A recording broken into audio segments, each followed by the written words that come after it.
நீங்க வந்து நம்ம சீரியல் எல்லாம் வந்து இலக்கியாவா நிறைய இல்லத்தரசிகளோட இதயத்தை நீங்க வந்து பறிச்சிருக்கீங்க. ஸோ உங்க ஒய்ஃப் செமையா பண்ணிட்டு இருக்காங்க. சம்டைம்ஸ் வந்து உங்க ஒய்ஃப் இந்த மாதிரி பேரா பண்ணும் போதெல்லாம் உங்களுக்கு என்னைக்காவது பொசசிவ் ஆயிருக்கா, ஜெலஸ் ஆயிருக்கா? சீரியல்லையா? ஆ சீரியல் நான் ஒரு சீனும் பார்க்க மாட்டேன். ஏன் பார்க்க மாட்டீங்க? அதான் பொசசிவ் ஆயிரும்ன்றனால பார்க்க மாட்டேன். நீங்க கேட்டிருக்கீங்களா உனக்கு இதை பாரு, இதை பார்த்தா உனக்கு பொசஸ் ஆகாதா அப்படின்னு சொல்லிட்டு? இல்ல நானும் பொசசிவ் தான், அதனால நான் கேட்க மாட்டேன்.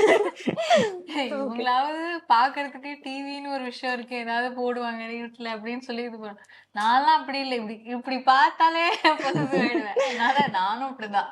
ஓகே. ஸோ இவருமே ஹீரோ மாதிரி தான் இருக்காரு. நாளை பின்ன வந்து நம்மளும் நடிக்கலாம் அப்படிங்கிற ஐடியால வந்து இவர் இறங்கி இருக்காரு அப்படின்னா நீங்க சப்போர்ட் பண்ணுவீங்களா? இல்ல பண்ணலாம் தான், பட் ஆனா நிறைய கண்டிஷன் போடுவேன், டிஸ்க்ளைமர் போட்டு இதெல்லாம் பண்ணக்கூடாதுன்னு சொல்லி மேபி.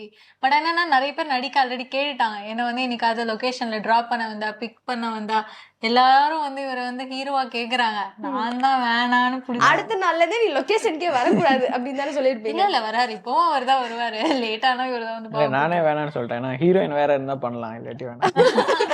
பாத்தீங்களா?